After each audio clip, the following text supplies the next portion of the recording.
Hello, இது techie plus பாக்கி. நான் உங்கள் மிக்கி.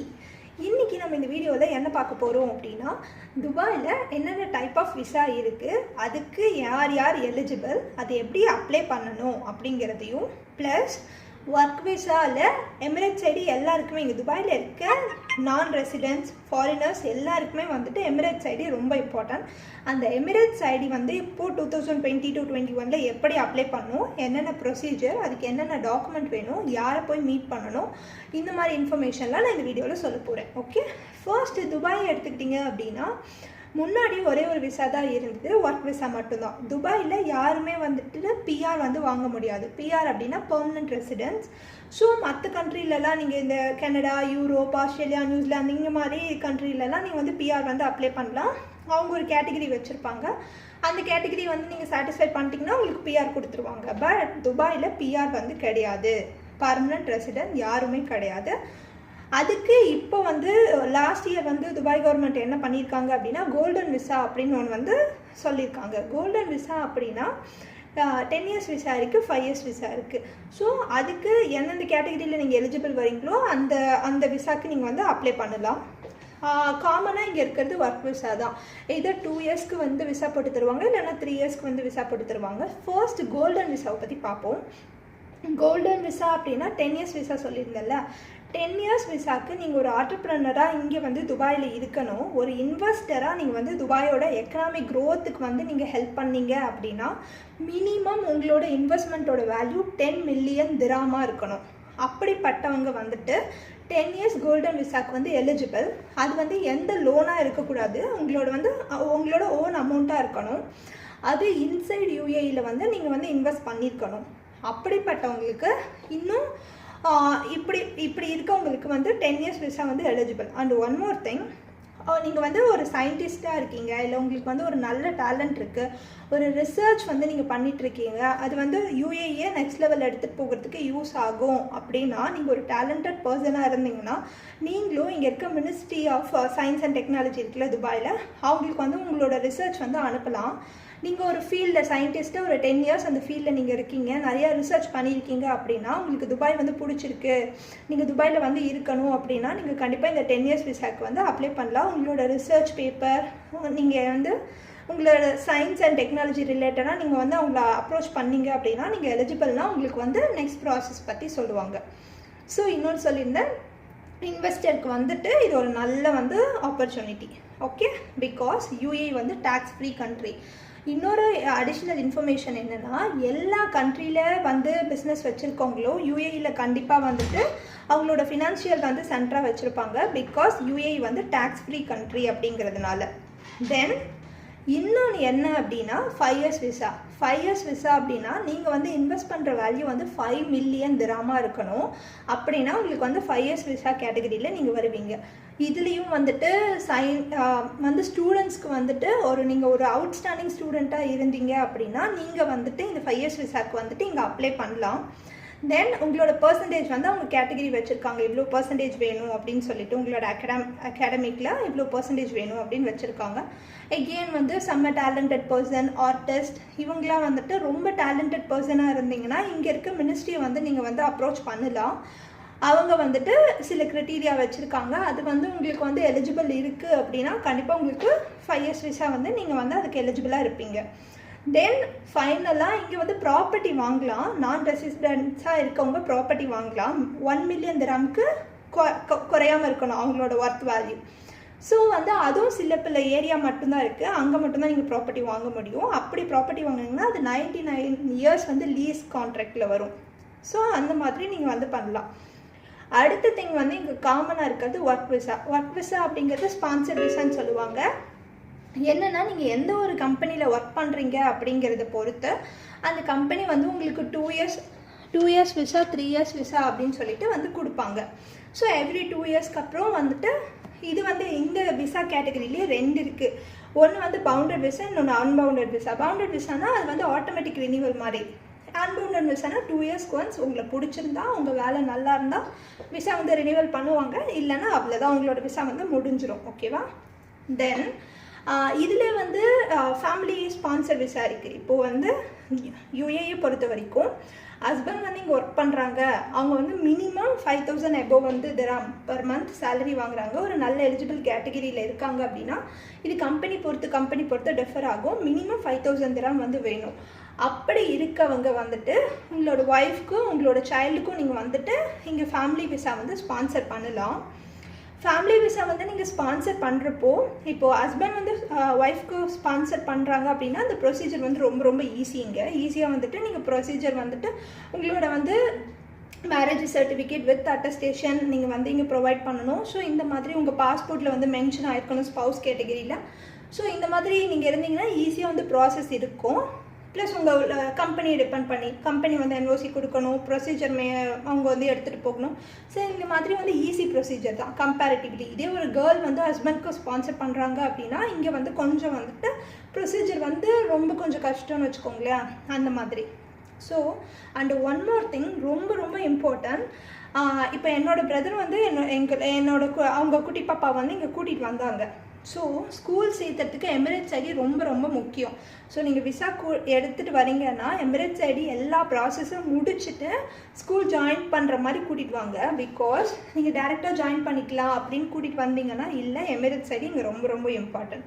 ஓகே, ரொம்ப நேரமாக எமிரேட்ஸ் ஐடின்னு சொல்லிட்டு இருக்கேன். அப்படி எமிரேட்ஸ் ஐடினா என்ன அப்படின்னா நம்ம ஊரில் இருக்க ஆதார் கார்டு மாதிரி. ஸோ இங்கே எமிரேட்ஸ் ஐடி ரொம்ப ரொம்ப இம்பார்ட்டன்ட். ஒன்ஸ் நீங்கள் துபாய்க்குள்ளே வந்துட்டீங்க அப்படின்னா உங்களுக்கு ஒரு எமிரேட்ஸ் ஐடி கொடுக்குறாங்க அப்படின்னா அந்த நம்பர் தான் பெர்மனெண்ட்டு. நீங்கள் வந்து துபாய் விட்டு வெளியே போகிற வரைக்கும், எக்ஸிட் ஆகிற வரைக்கும், பெர்மனெண்ட்டாக வெளியே போகிற வரைக்கும். ஸோ எவ்ரி மந்த் எங்கள் கம்பெனி மாற உங்களுக்கு வந்து அதை ரினிவல் பண்ணிகிட்டே இருப்பாங்க. ஒவ்வொரு தடவையும் எமிரேட்ஸ் ஐடி வந்து மாற்ற மாட்டாங்க. ஓகேவா? எமிரேட்ஸ் ஐடி ரொம்ப முக்கியம். நீங்கள் எங்கே வெளியே போனாலும் எமிரேட்ஸ் ஐடி கண்டிப்பாக கேரி பண்ணிவிட்டு போகணும் இங்கே. ஸோ எப்போ வேணால் செக்கிங் வருவாங்க. ஸோ சம்டைம்ஸ் வந்துட்டு வேர் இஸ் யுவர் எமிரேட்ஸ் ஐடின்னு கேட்பாங்க. ஸோ நீங்கள் எமிரேட்ஸ் ஐடி கண்டிப்பாக காட்டணும், இல்லைனா ஃபைனு. ஸோ சாஃப்ட் காப்பி அவங்க ஒத்துக்க மாட்டாங்க. நீங்கள் வந்து வெளியே எங்கேயாவது போகிறீங்க, இப்போ சம்டைம்ஸ் வந்துட்டு நீங்கள் ஏதாவது ஒரு மால் போகிறீங்க இல்லை வேறு எங்கேயாவது போகிறீங்க அப்படின்னா கூட சம்டைம்ஸ் கேட்பாங்க. எமிரேட்ஸ் ஐடி ரொம்ப இம்பார்ட்டன்ட். ஸோ துபாயில் இருக்கவங்க எங்கே போனாலும் எமிரேட்ஸ் ஐடி கேரி பண்ணிட்டு போவாங்க. ஸோ புதுசாக வந்திருக்கவங்க தெரிஞ்சுக்கோங்க. அண்ட் ஒன் மோர் திங், இந்த எமிரேட்ஸ் ஐடி அப்ளை பண்ணுற ப்ராசஸை பற்றி இப்போ பார்ப்போம். எமிரேட்ஸ் ஐடி அப்ளை பண்ணுறதோட ப்ராசஸ் வந்துட்டு ஒவ்வொருவோட கம்பெனி பொறுத்தும் மாறுபடும். ஏன் அப்படி சொல்கிறேன் அப்படின்னா, ஒரு கம்பெனியில் பிஆர்ஓ இருப்பாங்க. அந்த பிஆர்ஓ வந்துட்டு ரொம்ப வந்துட்டு நாலேஜபிளாக இருந்தால், எல்லாமே தெரிஞ்சிருந்தால் உங்களோட ப்ராசஸ் டக்குன்னு முடிஞ்சிடும். ஏன்னா அவங்களுக்கு தெரியும் எங்கே போய் பார்க்கணும், என்ன பண்ணணும் அப்படின்னு. முன்னாடி என் கூட இருக்க பிஆர் வந்துட்டு முன்னாடி வேறு அவங்களுக்கு ஒரு ப்ரொசீஜர் இருந்தது, இப்போ கொஞ்சம் ப்ரொசீஜர் வந்து சேஞ்ச் ஆகிருக்கு. ஸோ நான் எமிரேட்ஸ் ஐடி அப்ளை பண்ணுறப்போ என்னென்ன ப்ரொசீஜர் பண்ணேன், என்னென்ன அடிஷ்னலாக டாக்குமெண்ட் வேணும். ஸோ நீங்கள் நெக்ஸ்ட் டைம் இந்த வீடியோ பார்த்துட்ருக்கோங்க, துபாயில் இருக்கவங்க எமிரேட்ஸ் ஐடி அப்ளை பண்ணணும் அப்படின்னு நீங்கள் வந்து இருக்கீங்க அப்படின்னா கண்டிப்பாக உங்களுக்கு வந்து இது ரொம்ப ஹெல்ப்ஃபுல்லாக இருக்கும். ஏன்னா நான் இப்போ ஒரு 2 to 3 months முன்னாடி தான் 3 months முன்னாடி தான் என்னோடய எமிரேட்ஸ் ஐடி ப்ராசஸ் கம்ப்ளீட் பண்ணி எமிரேட்ஸ் ஐடி கையில் வாங்கினேன். ஸோ நான் ரீசெண்ட் டைமில் பண்ணது தான். ஸோ ஃபர்ஸ்ட்டு உங்களுக்கு கம்பெனிலேருந்து உங்களுக்கு ஒரு ஆஃபர் லெட்டர் தருவாங்க. ஓகேவா? இது வந்து இந்த ஃபஸ்ட்டு கொடுக்குற ஆஃபர் லெட்டர் வந்துட்டு நீங்கள் கம்பெனி ஜாயின் பண்ணுறதுக்கு முன்னாடி இன்டர்வியூ வருவீங்க பார்த்தீங்களா? அப்போ இன்டர்வியூ முடிச்சுட்டு உங்களுக்கு ஒரு ஆஃபர் லெட்டர் வந்து கொடுப்பாங்க. அந்த ஆஃபர் லெட்டரில் உங்களோட டெசிக்னேஷன் என்ன, சேலரி என்ன அலவன்ஸ் இருக்குது, எல்லாமே அதில் வந்து ப்ராப்பராக மென்ஷன் பண்ணி இருப்பாங்க. ஸோ ஃபர்ஸ்ட்டு நீங்கள் என்ட்ராகிறதுக்கு கம்பெனிக்குள்ளே வரத்துக்கு முன்னாடி ஒரு ஆஃபர் லெட்டர் கொடுப்பாங்க. அது வந்து கம்பெனிக்கும் உங்களுக்குமான ரிலேஷன்ஷிப்னு வச்சுக்கோங்களேன். ஓகே, நீங்கள் இன்டர்வியூ செலக்ட் ஆகிட்டீங்க, உங்களுக்கு இந்த ஆஃபர் லெட்டர் நாங்கள் கொடுக்குறோம், இதை நீங்கள் படித்து பாருங்கள், உங்களுக்கு பிடிச்சிருந்தா கம்பெனியில் ஜாயின் பண்ணிக்கோங்க, இவ்வளோ தான். இந்த மாதிரி ஒரு ஆஃபர் லெட்டர் கொடுப்பாங்க, வித் கம்பெனியோட லெட்டர் ஐடியில் கொடுப்பாங்க. ஸோ நீங்கள் வந்து கோத்ரூ பண்ணிவிட்டு உங்களுக்கு எல்லாமே okay, terms and conditions, salary, designation எல்லாமே ஓகேனா சைன் பண்ணி கொடுத்துட்டு கம்பெனிக்குள்ளே ஜாயின் பண்ணுவீங்க. ஓகேவா? அப்போ உங்கள் கையில் வந்துட்டு நான் இது எது சொல்கிறேன்னா, துபாயில் வந்து வேலை தேடி எமிரேட்ஸ் ஐடி கிடைக்கிறவங்களுக்கு, ஊர்லேருந்து வேலை கிடச்சி எமிரேட்ஸ் ஐடி ப்ராசஸ் பண்ணுறவங்களுக்கு கொஞ்சம் ப்ரொசீஜர், இனிஷியல் ப்ரொசீஜர் வந்து கொஞ்சம் சேஞ்ச் ஆகும். ஓகேவா? இது நான் இங்கே வந்து வேலை சர்ச் பண்ணி ஒரு கம்பெனிக்கு டேரெக்டாக வந்து இன்டர்வியூ அட்டன் பண்ணி அவங்க ஒரு ஆஃபர் லெட்டர் கொடுத்து அதுக்கப்புறம் எமிரேட்ஸ் ஐடி ப்ராசஸ் பண்ணுவாங்கள்ல. ஸோ அவங்களோட ஆஃபர் லெட்டர் எப்படி இருக்குன்னு நான் சொல்லிகிட்டு இருக்கேன். ஏன்னா நான் என்ன ஃபேஸ் பண்ணணும் அது சொல்லிகிட்டு இருக்கேன். ஸோ வந்து ஆஃபர் லெட்டர் கொடுப்பாங்க, நீங்கள் படித்து பார்த்துட்டு உங்களுக்கு ஓகேன்னா சைன் பண்ணிவிட்டு எப்போ ஜாயினிங் டேட்டு நீங்கள் சொல்கிறீங்களோ இல்லை அவங்க சொல்கிறாங்களோ அதுக்கேற்ற மாதிரி நீங்கள் வந்து ஜாயின் பண்ணிப்பீங்க. ஓகேவா? வந்ததுக்கப்புறம் இங்கே யுஏஇ கவர்மெண்ட் கிட்டேருந்து உங்களுக்கு ஒரு ஆஃபர் லெட்டர் வரும். அது ஒர்க் பர்மிட் ஆஃபர் லெட்டர் இல்லை வந்து ஒர்க் ஆஃபர் லெட்டர்னு சொல்லுவாங்க. ஸோ உங்களுக்கு ஒரு ஆஃபர் லெட்டர் வரும். அந்த ஆஃபர் லெட்டர் ரொம்ப ரொம்ப ரொம்ப இம்பார்ட்டன்ட். பிகாஸ் இவங்க வந்து உங்களை வேலைக்கு எடுக்கிறோன்னு சொல்லிட்டு இங்கே கவர்மெண்ட் கிட்ட வந்துட்டு ஒரு ப்ரூஃப் வந்து கொடுத்துருப்பாங்க. இந்த கேட்டகரியில் இவங்களை நாங்கள் வேலைக்கு எடுக்கிறோம், இவ்வளோ சேலரி ஆஃபர் பண்ணுறோம் அப்படின்னு சொல்லிட்டு அவங்க வந்து ஒரு ஃபார்ம் மாதிரி சப்மிட் பண்ணுவாங்க. எங்களுக்கு இவ்வளோ விசா வேணுங்கிறதுக்காக ஒரு ஃபார்ம் சப்மிட் பண்ணுவாங்க. ஸோ அவங்கக்கிட்ட இருந்து உங்களுக்கு ஒரு ஆஃபர் லெட்டர் வரும். ஸோ நீங்கள் மறக்காமல் இந்த ஆஃபர் லெட்டரையும் இந்த கவர்மெண்ட் கிட்டேருந்து வருதில்ல அந்த ஆஃபர் லெட்டர்லையும் கிராஸ் செக் பண்ணணும். இங்கே போட்டிருக்கிறதும் அங்கே போட்டிருக்கிறதும் கரெக்டாக இருக்கா, எல்லா டெசிக்னேஷன், சேலரி, இவங்க கொடுத்த டேர்ம்ஸ் அண்ட் கண்டிஷன் எல்லாமே கரெக்டாக இருக்கான்னு ஒரு தடவைக்கு பல தடவை நல்லா படித்து செக் பண்ணிவிட்டு நீங்கள் சைன் போடுவீங்க. இதுதான் எமிரேட்ஸ் ஐடியோட ஃபஸ்ட்டு ப்ராசஸ். ஸோ அந்த ஆஃபர் லெட்டரில் நீங்கள் ஒரு சைன் போட்டுட்டு உங்களோட இம்ப்ரெஷன் வந்து வைப்பீங்க. ஸோ ப்ராசஸ் வந்து ஸ்டார்ட் ஆகிடுச்சு இங்கேருந்து. ஸோ வந்து அதை அவங்களுக்கு அனுப்புவாங்க. ஓகேவா? அவங்களுக்கு போயிட்டு அந்த ப்ராசஸ் முடிஞ்சதுக்கப்புறம் உங்கள் ஆஃபீஸில் ஒரு பிஆர்ஓ இருப்பாங்க. இல்லை அப்படின்னா உங்களுக்கு இந்த ப்ரொசீஜர் வந்து கொஞ்சம் ஈஸி தான். ஸோ இங்கே வந்து மெடிக்கல் சென்டர் இருக்குது. நீங்கள் எமிரேட்ஸ் ஐடி மெடிக்கல் சென்டர்னு கூகுளில் போட்டிங்கனாவே உங்களுக்கு நியராக என்னென்ன மெடிக்கல் சென்டர் இருக்குதுன்னு சொல்லிட்டு வரும். ஸோ அந்த மெடிக்கல் சென்டருக்கு நீங்கள் போகணும். அதுக்கு முன்னாடி பிஆர்ஓ வந்துட்டு டைப்பிங் ஃபார்ம்னு ஒன்று கொடுப்பாங்க. அதாவது மெடிக்கல் போகிறதுக்கான டைப்பிங் ஃபார்ம்னு சொல்லி உங்களோட பேரை வந்து டைப் பண்ணிவிட்டு இங்கிலீஷில், அரபிக்கில் உங்களோட பேரண்ட் நேமு, ஸ்பெல்லிங் கரெக்டாக பார்த்துக்கோங்க, பாஸ்போர்ட்டில் இருக்க நம்பர் அப்படின்னு சொல்லிட்டு ஒரு ஃபார்ம் மாதிரி கொடுப்பாங்க. ஸோ இப்போ தான் நீங்கள் ஃபர்ஸ்ட்டு ஒரு இடத்துக்கு போகிறீங்க மெடிக்கலுக்கு. அந்த டைப்பிங் ஃபார்ம் வந்து ரொம்ப இம்பார்ட்டன்ட். ஸோ அந்த ஃபார்ம் எடுத்துகிட்டு நீங்கள் மெடிக்கல் சென்டர் போகிறீங்க. அங்கே வந்து நீங்கள் 100 dirham வந்து பே பண்ணுவீங்க. பே பண்ணிவிட்டு உங்களுக்கு போய்ட்டு பிளட் டெஸ்ட் எடுப்பாங்க, பிபி எடுப்பாங்க. ஸோ உங்களோட வந்து ஃபுல் மெடிக்கல் வந்து எடுப்பாங்க. எடுத்து முடிச்சுட்டு முன்னாடி வந்து எப்படி இருந்துச்சுன்னா, முன்னாடி சொன்னாங்க எனக்கு தெரியல, முன்னாடி எப்படி இருந்துச்சுன்னா மெடிக்கல் முடிச்சுட்டு ஒரு 2 to 3 hours வந்துட்டு உங்களுக்கு வந்து ரிப்போர்ட் வந்துடும். ஸோ அடுத்த ப்ரொசீஜர் வந்து ஸ்டார்ட் ஆகிடும்னு சொன்னாங்க. பட் எனக்கு எப்படி ஆச்சு அப்படின்னா, நான் மெடிக்கல் கொடுத்துட்டு 24 hours அப்புறம் தான் எனக்கு வந்து ரிசல்ட் வரும் அப்படின்னு சொல்லிட்டாங்க. ஸோ நான் மெடிக்கல் கொடுத்துட்டேன். மெடிக்கல் எல்லாமே முடிஞ்சிருச்சு. அந்த ஃபார்மில் வந்து நீங்கள் அங்கே போகிறப்போ உங்களோட ஒரிஜினல் பாஸ்போர்ட் வந்து நீங்கள் கேரி பண்ணிவிட்டு போகணும். இதுக்கு ஒரு பாஸ்போர்ட் காப்பியை வந்து கேரி பண்ணிவிட்டு போயிடுங்க. ஓகே? ஸோ பாஸ்போர்ட் நீங்கள் எடுத்துகிட்டு அந்த மெடிக்கல் சென்டர் போவீங்க. உங்களோட நேஷ்னாலிட்டி, உங்களோட நேமு, ஸ்பெல்லிங் எல்லாமே செக் பண்ணுவாங்க. இப்போ நம்ம எல்லாருமே மாஸ்க்கு போட்டிருக்கோம் இல்லையா, அதனால் மாஸ்க் எல்லாம் கழட்டிட்டு நீங்கள் தான் அந்த பர்சனும் அப்படின்லாம் செக் பண்ணுவாங்க. நான் என்னோடய பாஸ்போர்ட் எடுக்கிறப்போ கண்ணாடி போடல, பட் இப்போ வந்து கண்ணாடி போட்டிருக்கேன். ஸோ அவங்க சொன்னாங்க, மேம் கண்ணாடி ரிமூவ் பண்ணுங்கள், மாஸ்க் ரிமூவ் பண்ணுங்கள். ஓகே நீங்கள் தானா அப்படின்னு சொல்லிட்டு ஓகே அப்படின்னு சொல்லிட்டு எல்லாமே ப்ரொசீஜர்லாம் அங்கே முடிச்சுடுவாங்க. இனிஷியலாக ப்ரொசீஜர் முடிச்சுட்டு நீங்கள் மெடிக்கல் முடிச்சுட்டு சொல்லிடுவாங்க 24 hours அப்புறம் உங்களுக்கு வந்து ஒரு டைப்பிங்கில் ஒரு மெயில் ஐடி கொடுத்துருப்பாங்க, இல்லை ஒரு ஃபோன் நம்பர் கொடுத்துருப்பாங்க. அது எய்தர் உங்கள் பிஆர்ஓ நம்பராக இருக்கலாம், இல்லை உங்கள் ஆஃபீஸில் இருக்க யாராவது ஒருத்தர் அட்மின் அந்த மாதிரி இருக்கவங்களோட நம்பராக இருக்கலாம், இல்லை மெயில் ஐடியாக இருக்கலாம். ஏன்னா அந்த மெயில் ஐடிக்கு தான் வந்துட்டு ரிப்போர்ட் வரும். அது அடுத்த ப்ரொசீஜருக்கு ரொம்ப ரொம்ப இம்பார்ட்டன்ட். ஓகே? தென் இந்த ப்ரொசீஜர் முடிஞ்சிருச்சா 24 hours நீங்கள் வெயிட் பண்ணுங்கள். அடுத்த நாள் உங்களுக்கு வந்து மெயிலில் கண்டிப்பாக மெயிலில் வந்துட்டு ரிப்ளை வரும், உங்களோட மெடிக்கல் ரிப்போர்ட் வரும். தென் வந்துருச்சு அப்படின்னு மெசேஜ் வந்து உங்களோட அந்த பர்டிகுலர் டைப்பிங் சென்டரில் உங்களுக்கு ஒரு நம்பர் கொடுத்துருப்பாங்க அந்த ஃபார்மில், அந்த நம்பருக்கு வரும். இது மேக்ஸிமம் பிஆர்ஓவோட நம்பராக தான் இருக்கும். ஸோ நீங்கள் கவலைப்படாதீங்க. ஃபைனல் ரிப்போர்ட் வந்ததுக்கப்புறம் நீங்கள் வந்து இங்கே வந்து துபாயில் வந்துட்டு ஒரு கிளாஸ் வந்து அட்டென்ட் பண்ணணும். என்ன கிளாஸ் அப்படின்னா, துபாயோட ரூல்ஸ் அண்ட் ரெகுலேஷன், அது எதோ யூஏஇயில் இருக்க ரூல்ஸ் அண்ட் ரெகுலேஷன் பற்றி கிளாஸ் எடுப்பாங்க. ஸோ வந்துட்டு எம்ப்ளாய்க்கும் இருக்க ரிலேஷன்ஷிப் என்ன, அவங்க எவ்வளோ சேலரி கொடுக்கலன்னா எப்படி, வந்து உங்களுக்கு எல்லா லாவும் சொல்லி கொடுப்பாங்க. ஸோ அது ரொம்ப ரொம்ப இம்பார்ட்டன்ட் அந்த கிளாஸ். அந்த கிளாஸு நீங்கள் வந்துட்டு 163 dirham வந்து பே பண்ணணும். ஸோ வந்துட்டு அது வந்து ஒரு 1/2 hour 45 minutes அந்த கிளாஸ் இருக்கும்.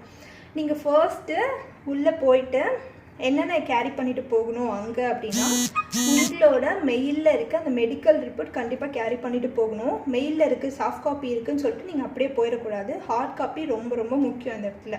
அப்புறம் ஒரிஜினல் பாஸ்போர்ட் வேணும், ஒரிஜினல் பாஸ்போர்ட் காப்பி வேணும். உங்களுக்கு இங்கே ஒரு லோக்கல் ஸ்பான்சர் இருப்பாங்க. ஸோ துபாயில் எப்படி அப்படின்னா, இங்கே ஒரு கம்பெனி வந்து ஆரம்பிக்கிறாங்க அப்படின்னா இங்கே லோக்கலாக இருக்காங்கல்ல அரபிஸ், அவங்களோட ஸ்பான்சர் அந்த கம்பெனியில் இருக்கும். நம்மளோட இந்தியன்ஸ் வச்சுருக்காங்களோ இல்லை வேறு யாராவது வச்சுருப்பாங்களோ, அவங்க 2 பேரும் சேர்ந்து தான் ஒரு கம்பெனி வந்து ஓப்பன் பண்ண முடியும். எந்த மாதிரி நீங்கள் கம்பெனி துபாயில் ஓப்பன் பண்ணணும் அப்படின்னாலும் உங்களுக்கு ஒரு லோக்கல் ஸ்பான்சர் வந்து கண்டிப்பாக தேவை. ஸோ அந்த லோக்கல் ஸ்பான்சருக்கு ஒரு கார்டு இருக்கும். அந்த கார்டோட சாஃப்ட் காப்பி நீங்கள் கண்டிப்பாக கேரி பண்ணிவிட்டு போகணும். அது ரொம்ப ரொம்ப இம்பார்ட்டன்ட். அதுக்கப்புறம் நீங்கள் அங்கே வந்து கிளாஸ்க்கு போகிறதுக்கு முன்னாடி உங்களோட லோக்கல் ஸ்பான்சருக்கு உங்கள் பிஆர்ஓ மூலியமாக கால் பண்ணி கேட்டுட்டு நீங்கள் ஃப்ரீயாச்சு எங்களோட இப்போ எம்ப்ளாயீஸ் வந்து நாங்கள் போகிறாங்க கிளாஸ்க்கு அந்த கிளாஸ்க்கு லா கிளாஸ்க்கு, ஸோ அதனால் வந்துட்டு நீங்கள் ஃப்ரீயான்னு கேட்கணும். ஏன்னா நீங்கள் கிளாஸ் முடிச்சுட்டு நீங்கள் வந்து அதை சப்மிட் பண்ணுவீங்கள்ல லோக்கல் அந்த ஸ்பான்சரோட சாஃப்ட் காப்பி, அதில் ஒரு நம்பர் இருக்கும். அந்த நம்பருக்கு இங்கேருந்து கால் பண்ணி கேட்பாங்க. ஏன்னா உங்களுக்கு ஒரு ஓடிபி போகும், அந்த நம்பருக்கு ஒரு ஓடிபி போகும். அந்த ஓடிபி நீங்கள் கொடுத்தீங்கன்னா தான் உங்களுக்கு இங்கே வந்து நீங்கள் கிளாஸ் முடிச்சிட்டிங்க அப்படின்னு சொல்லிட்டு உங்களுக்கு ஒரு கம்ப்ளீட்டட் வந்து சீல் வச்சு கொடுப்பாங்க. அப்போ தான் அடுத்த ப்ராசஸ்க்கு நீங்கள் வந்து போக முடியும். ஸோ அதனால் இது வந்து ரொம்ப ரொம்ப இம்பார்ட்டன்ட். ஓகேவா? ரொம்ப ரொம்ப இம்பார்ட்டன்ட். நீங்கள் முன்னாடி அந்த கிளாஸ்க்கு போகிறதுக்கு முன்னாடி உங்களோட லோக்கல் ஸ்பான்சருக்கு கால் பண்ணிவிட்டு அவர் ஃப்ரீயாக அவைலபிளான்னு கேட்டுட்டு அதுக்கப்புறம் போங்க. இதே தப்பு நான் பண்ணேன். என்னோடய பிஆர்ஓ என்ன சொன்னாங்க, அவரெல்லாம் ஃப்ரீயாக இருப்பாங்கன்னு சொல்லிட்டு கூட்டிகிட்டு போயிட்டாங்க. ஃபர்ஸ்ட் டே 3 o'clock போனோம், அவர் ஃபோனே எடுக்கல. அதுக்கப்புறம் என்ன சொல்லிட்டாங்க, அங்கே வந்துட்டு நான் போயிட்டு இல்லை சரி இப்படி வந்து அவர் கால் எடுக்கலன்னு, இல்லை மேம் ஓடிபி இல்லாமல் ஒன்றும் பண்ண முடியாதுன்னு சொல்லிட்டாங்க. ஓகே நீங்கள் கிளாஸ் முடிச்சிட்டிங்க, நீங்கள் நாளைக்கு வாங்க, கிளாஸ் முடிச்சுட்டு அந்த நமக்கு ஒரு ரிசிப்ட் மாதிரி கொடுப்பாங்க, ஸோ அதை கேரி பண்ணிட்டு நாளைக்கு வாங்க நெக்ஸ்ட் ப்ரொசீஜர் பண்ணிக்கலாம்னு சொல்லிட்டாங்க. ஸோ அதனால் அதை கேரி பண்ணிட்டு போங்க. மெயின் டாக்குமெண்ட் என்னென்ன, உங்களோட ஒரிஜினல் பாஸ்போர்ட்டோட காப்பி, மெடிக்கல் ரிப்போர்ட் நீங்கள் முடிச்ச ஒரிஜினல் பிரிண்ட் அவுட் அந்த காப்பி, தென் அதுக்கப்புறம் ஃபைனலாக உங்களுக்கு அந்த மெடிக்கல் முடிச்சுட்டு ஒரு ஃபார்மில் இது வச்சு கொடுப்பாங்க, மெடிக்கல் முடிஞ்சிருச்சுன்னு சீல் வச்சு அந்த டைப்பிங் ஃபார்மில் அந்த ஃபார்மு, ஃபைனலாக லோக்கல் ஸ்பான்சரோட அந்த ஃபோட்டோ காப்பி அதை எடுத்துகிட்டு தான் போகணும். ஓகே, அந்த 5 டாக்குமெண்ட் ரொம்ப ரொம்ப இம்பார்ட்டன்ட். ஸோ இப்போ லா கிளாஸ்க்குள்ளே போனீங்க அப்படின்னா 30 to 45 minutes இருக்கும். டிஃப்ரெண்ட் லாங்குவேஜ் வந்து நீங்கள் சூஸ் பண்ணிக்கலாம். இங்கிலீஷ், ஹிந்தி, மலையாளம் இருக்குது, அரபிக் இருக்குது. ஸோ நீங்கள் இதில் வந்து ஒரு லாங்குவேஜ் சூஸ் பண்ணிக்கிட்டு உங்களுக்கு எது கம்ஃபர்டபுளோ கேட்டுட்டு என்னென்ன இங்கே ரூல்ஸ் இருக்குது, உங்களோட சேலரி கொடுக்கலன்னா என்ன ப்ரொசீஜர், இல்லை நீங்கள் வந்து ப்ராப்பராக வரலன்னா என்ன ப்ரொசீஜர், நீங்கள் ஜாபை குவிட் பண்ணால் என்ன, இல்லை அவங்க உங்களை வேலையை விட்டு அனுப்புனா என்ன. ஸோ 2 பேருக்குமே ரொம்ப கம்ஃபர்டபுளாக இருக்கும் இந்த லா. ஸோ அந்த கிளாஸை மிஸ் பண்ணாமல் கான்சன்ட்ரேட்டாக லிசன் பண்ணுங்கள். உங்களுக்கு நிறையா ஐடியாஸ் கிடைக்கும். ஸோ உங்களுக்கு ஒரு கான்ஃபிடென்ட் கிடைக்கும், ஓகே நம்ம சேஃபரான சைடில் இருக்கோம், ஒரு சேஃபரான கண்ட்ரியில் இருக்கோம்னு சொல்லிட்டு உங்களுக்கு வந்து ரொம்ப ரொம்ப ஒரு சேஃபர் ஜோனை நீங்கள் ஃபீல் பண்ணுவீங்க. கண்டிப்பாக அந்த கிளாஸை வந்து நீங்கள் கான்சன்ட்ரேட்டாக லிசன் பண்ணிட்டீங்க அப்படின்னா. அதை முடிச்சுட்டு வெளியே வந்தீங்கன்னா ஆஸ் யூஷுவல் அந்த லோக்கல் ஸ்பான்சருக்கு கால் பண்ணி கேட்பாங்க. அவர் ஓடிபி கொடுத்தோடனே அந்த ப்ராசஸ் முடிஞ்சிருச்சு. ஓகே, இதை வந்து நீங்கள் 2nd time 3rd time 4th time வந்து எமிரேட்ஸ் ஐடி ரினியூவல் பண்ணுறீங்க, ஒர்க் விசாவை ரினியூவல் பண்ணுறீங்க அப்படின்னா இதோட ப்ரொசீஜர் வந்து முடிஞ்சிருச்சு. பட் நீங்கள் வந்துட்டு ஃபர்ஸ்ட் என்ன மாதிரி துபாயில் first job, first Emirates ID அப்படின்னா உங்களோட ப்ரொசீஜர் இன்னொன்று இருக்குது. என்னென்னா தம்ப் பிரிண்ட் ரொம்ப இம்பார்ட்டன்ட். ஏன்னா உங்களோட எமிரேட்ஸ் ஐடியை வந்து ஸ்கேன் பண்ணிட்டாங்கன்னா உங்களோட எல்லா ஜாதகமும் அதில் வந்துடும். உங்களோட தம்ப் பிரிண்ட்டு, ஐபாலோட மூமெண்ட்லேருந்து எல்லாம் அவ்வளோ அக்யூரேட்டாக வரும். ப்ளஸ் உங்களோட பாஸ்போர்ட், உங்களோட பெர்மனன்ட் அட்ரஸ், ப்ரெசன்ட் அட்ரஸ், என்ன கம்பெனியில் ஒர்க் பண்ணுறீங்க, பிளட் குரூப் என்ன, எல்லாமே. ஸோ கார்டு இதில் ஒன்று தான் இருக்கும், Emirates ID card as usual நம்மளோட இந்த கார்டு மாதிரி இந்த பேன் கார்டு சைஸில். ஆனால் வந்துட்டு இத்தனை இன்ஃபர்மேஷனும் அதில் இருக்கும்.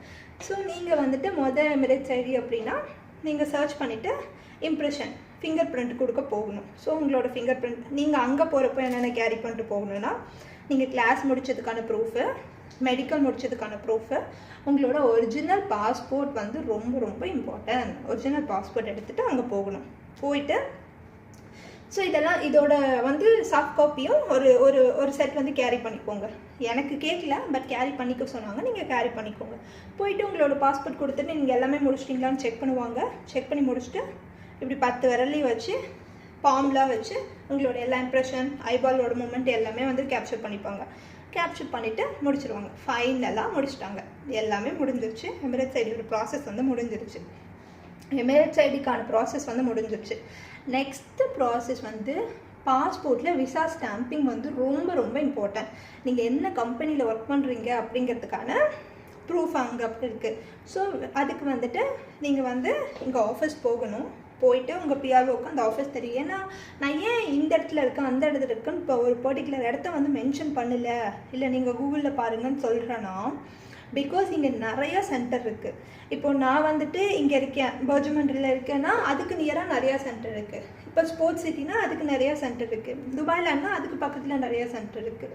ஸோ அதனால தான் நீங்கள் வந்து அந்த ஆஃபீஸ் போகணும், இல்லை அந்த சென்டர் போகணும்னு நான் ஏன் பர்டிகுலராக அந்த சென்டரோட நேமை மென்ஷன் பண்ணலை, இல்லை பிளேஸை மென்ஷன் பண்ணலை அப்படின்னா இங்கே நிறையா சென்டர் இருக்குது. ஸோ உங்களுக்கு எது நியரஸ்ட்டோ நீங்கள் கூகுளில் சர்ச் பண்ணி நீங்கள் தெரிஞ்சுப்பீங்க. அதுக்காக மட்டும்தான் நான் வந்து அந்த சென்டரோட நேம் சொல்லலை. இப்போ நான் எங்கே போனேங்கிறப்போ நீங்கள் எல்லாருமே அங்கேயே போகணும்னு அவசியம் கிடையாது. ஏன்னா உங்களுக்கு பக்கத்துலேயே நிறையா சென்டர் இருக்குது. அதுக்காக தான் நான் வந்துட்டு சென்டர், ஆஃபீஸ் அந்த மாதிரி வந்து சொல்லிகிட்டு இருக்கேன். ஃபைனலாக விசா ஸ்டாம்பிங். ஆனால் விசா ஸ்டாம்பிங்க்கு நீங்கள் போகணும்னு அவசியம் கிடையாது. உங்களோட ஒரிஜினல் பாஸ்போர்ட்டை ஆஃபீஸில் கொடுத்தீங்கன்னா அவங்க விசா ஸ்டாம்பிங் பண்ணிவிட்டு கொடுத்துருவாங்க. ஃபைனல் விசா ஸ்டாம்பிங் முடிஞ்சிடும். உங்களோட பாஸ்போர்ட்டில் ஒரு ஆரஞ்சு கலர் பேப்பர் வந்து ஒட்டியிருப்பாங்க. உங்கள் பேர் என்ன டெசிக்னேஷன், என்ன கம்பெனியில் ஒர்க் பண்ணுறீங்க, இங்கிலீஷில் இருக்கும், அரபிக்கில் இருக்கும். ஸோ வந்து ஒட்டி கொடுத்துருவாங்க. அதுதான் உங்களை அதில் வந்து 2 இயர்ஸ் இப்போ எனக்கு விசா போட்டிருக்காங்க. மேபி நான் 1 இயர்லேயே வந்து ஜாப் குவிட் பண்ணுறேன், இல்லை அவங்களுக்கு என்ன பிடிக்காமல் அனுப்பிடுறாங்க, இந்த மாதிரிலாம் இருக்கப்போ அங்கே கேன்சல் ஆயிரும். அங்கே கேன்சலும் சீல் வச்சுருவாங்க. ஸோ இதுதான் வந்துட்டு ஓவரால் வந்து ப்ரொசீஜர். துபாயோட விசா என்ன, எப்படி என்னென்ன விசா இருக்குது, ஸோ வந்து எமிரேட்ஸ் சைடு எப்படி அப்ளை பண்ணணும், எங்கெங்கே போகணும் அப்படின்னு சொல்லிட்டு ஆல்மோஸ்ட் நான் எல்லா இன்ஃபர்மேஷனுமே கவர் பண்ணிட்டேன். நான் என்ன ஃபேஸ் பண்ணேன் எல்லாமே உங்களுக்கு வந்துட்டு நான் ஷேர் பண்ணியிருக்கேன். ஸோ இங்கே வந்து விசா அப்ளை பண்ணுறவங்க இல்லை அப்படின்னு இங்கேருந்து ஒரு எமிரேட்ஸ் சைடு அப்ளை பண்ணுறவங்க எல்லாருக்கும் கண்டிப்பாக இந்த வீடியோ வந்து ரொம்ப யூஸ்ஃபுல்லாக இருந்திருக்கும் அப்படின்னு நான் வந்துட்டு நினைக்கிறேன். ஸோ இவ்வளோ நாள் இவ்வளோ நேரம் என்னோடய வீடியோ பார்த்த எல்லாருக்கும் ரொம்ப ரொம்ப தேங்க்யூ. இந்த வீடியோ உங்களுக்கு பிடிச்சிருந்தா லைக் பண்ணுங்கள், கமெண்ட் பண்ணுங்கள், உங்கள் ஃப்ரெண்ட்ஸ் எல்லாருக்கும் ஷேர் பண்ணுங்கள். மறக்காமல் நம்ம டெக்கி ப்ளஸ் பற்றியே சப்ஸ்கிரைப் பண்ணுங்கள். தேங்க்யூ. தேங்க்ஸ் ஃபார் வாட்சிங்.